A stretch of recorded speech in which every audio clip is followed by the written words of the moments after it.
മുഖ്യമന്ത്രി എം.കെ. സ്റ്റാലിന്റെ ഹിന്ദിയോടുള്ള വെറുപ്പും അതേപോലെ തന്നെ ഉറുദു ഭാഷയോടുള്ള പ്രണയവും പൊളിച്ചടുക്കി ബി.ജെ.പി.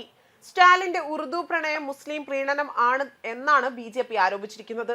ഇതോടെ തന്നെ സ്റ്റാലിന്റെ നുണപ്രചരണത്തിന്റെ നാവ് അടപ്പിച്ചിരിക്കുകയാണ്. കഠിനമായ വിഭജനവാദ പ്രസ്താവനകളുമായി ഹിന്ദിക്കെതിരെ വ്യാജ പ്രചരണം നടത്തുന്ന സ്റ്റാലിന്റെ തനി നിറമാണ് തുറന്നു കാട്ടപ്പെട്ടതും. നമ്മുടെ പാർട്ടിയായ ദ്രാവിഡ മുന്നേറ്റ കഴകം സംസ്ഥാനത്ത് അധികാരത്തിൽ വന്നാൽ ഉറുദു നിർബന്ധമാക്കുമെന്ന് സ്റ്റാലിൻ മുസ്ലിങ്ങൾക്ക് വാഗ്ദാനം ചെയ്യുന്ന വീഡിയോ ആണ് ഇപ്പോൾ പുറത്തുവിട്ടിരിക്കുന്നതും. IT സെൽ മേധാവിയായ അമിത് മാളവിയാണ് വീഡിയോ എക്സ് അക്കൗണ്ടിലൂടെ പുറത്തുവിട്ടിരിക്കുന്നതും. ദേശീയ വിദ്യാഭ്യാസ നയത്തിന് കീഴിലുള്ള ത്രിഭാഷാ ഫോർമുലയെ എതിർത്ത തമിഴ്നാട് മുഖ്യമന്ത്രി എം.കെ. സ്റ്റാലിന്റെ 2015 വാർത്താ ക്ലിപ്പിങ്ങുകളാണ് മാളവ്യ പങ്കിട്ടിരിക്കുന്നത്. ഭാഷാ നയത്തിൽ തമിഴ്നാട് മുഖ്യമന്ത്രി എം.കെ. സ്റ്റാലിന്റെ പ്രകടമായ കാപട്യമാണ് തുറന്നു കാട്ടപ്പെട്ടത്. ദേശീയ വിദ്യാഭ്യാസ നയത്തിൽ നിർദ്ദേശിച്ചിരിക്കുന്ന ത്രിഭാഷാ ഫോർമുലയോടുള്ള അദ്ദേഹത്തിന്റെ എതിർപ്പ് രാഷ്ട്രീയ അവസരവാദമല്ലാതെ മറ്റൊന്നുമല്ല. 2015 നമുക്ക് നാമ്യ പ്രചരണത്തിനിടെ DMK അധികാരത്തിലെത്തിയാൽ സ്കൂളുകളിൽ ഉറുദു നിർബന്ധമാക്കുമെന്ന് സ്റ്റാലിൻ മുസ്ലിം സമൂഹത്തിന് ഉറപ്പു നൽകി. ഇത് നടപ്പിലാക്കുന്നതിനായി ഒരു നിയമം നടപ്പിലാക്കുമെന്ന് പോലും അദ്ദേഹം വാഗ്ദാനം ചെയ്തു.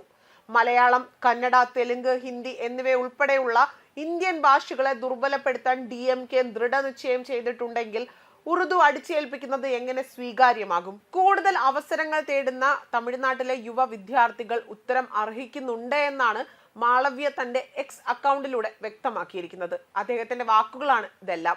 ഹിന്ദിക്കെതിരെ തമിഴ്നാട് മറ്റൊരു ഭാഷാ യുദ്ധത്തിന് തയ്യാറെടുക്കുകയാണെന്ന് സ്റ്റാലിൻ ആവർത്തിച്ചതിനു ശേഷമായിരുന്നു അമിത് മാളവ്യയുടെ പരാമർശം വന്നിരിക്കുന്നതും.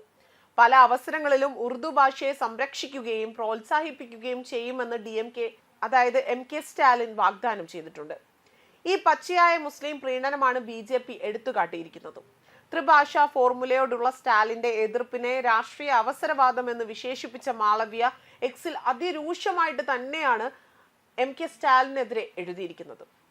അതേസമയം എം.കെ. സ്റ്റാലിൻ അദ്ദേഹത്തിനെതിരെ രൂക്ഷ വിമർശനവുമായി കേന്ദ്രമന്ത്രിയായ അശ്വിനി വൈഷ്ണവ് അടക്കം രംഗത്ത് വന്നിരുന്നു.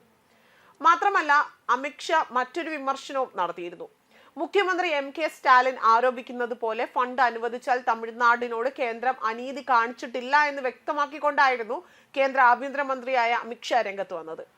മുഖ്യ പ്രശ്നങ്ങളിൽ നിന്ന് വഴി തിരിച്ചുവിടാൻ വേണ്ടി സ്റ്റാലിൻ ഉയർത്തുന്ന പൊള്ളയായ പ്രചരണങ്ങളാണ് ഇതെന്നും ഷാ തുറന്നടിച്ചിരുന്നു. സംസ്ഥാനത്തെ വിവിധ BJP പാർട്ടി ഓഫീസുകൾ ഉദ്ഘാടനം ചെയ്ത ശേഷമായിരുന്നു അദ്ദേഹം ഇക്കാര്യങ്ങളൊക്കെ തന്നെ വ്യക്തമാക്കിയത്. സ്റ്റാലിന്റെ ആരോപണങ്ങളെ ന്യായീകരിച്ചുകൊണ്ട് ഷാ 2014-2024 കാലയളവിൽ നരേന്ദ്രമോദി സർക്കാർ സംസ്ഥാനത്തിന് 5,08,337 കോടി രൂപ നൽകിയിട്ടുണ്ട് എന്ന് പറയുകയും ചെയ്തു.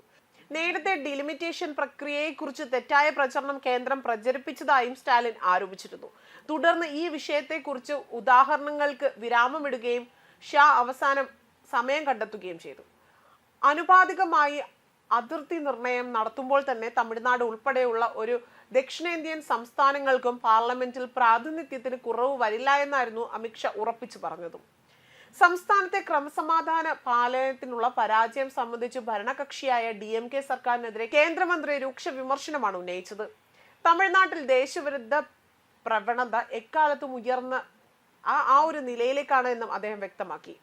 1998 ബോംബ് സ്ഫോടന കേസിലെ പ്രതിയും സൂത്രധാരനുമായ ഭാഷയ്ക്ക് തമിഴ്നാട് സർക്കാർ സുരക്ഷ ഒരുക്കിയതായും ആഭ്യന്തരമന്ത്രി വ്യക്തമാക്കുന്നു. മയക്കുമരുന്ന് മാഫിയ സംസ്ഥാനത്ത് മയക്കുമരുന്ന് വിൽക്കുന്നതിൽ സ്വതന്ത്രമായി പ്രവർത്തിച്ചുവെന്നും അനധികൃത ഖനന മാഫിയ ഇവിടെ രാഷ്ട്രീയത്തെ ദുഷ്കരമാക്കുന്നുണ്ട് എന്നും അദ്ദേഹം തുറന്നടിക്കുകയും ചെയ്തു. DMKയുടെ എല്ലാ നേതാക്കളും അഴിമതിയിൽ ബിരുദാനന്തര ബിരുദം നേടിയിട്ടുണ്ട് എന്നും അദ്ദേഹം ആ പരിപാടിയിൽ ആരോപിക്കുകയും ചെയ്തിരുന്നു.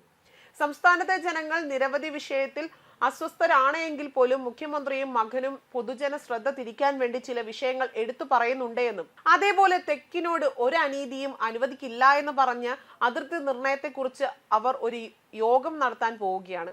മാർച്ച് 5 തമിഴ്നാട് സർക്കാർ ഈ വിഷയത്തിൽ വിളിച്ചു ചേർത്ത സർവകക്ഷി യോഗത്തെക്കുറിച്ച് പരാമർശിച്ചുകൊണ്ടായിരുന്നു ഷാ പറഞ്ഞതും. ന്യൂസ് ഡെസ്ക് കർമ്മ ന്യൂസ്.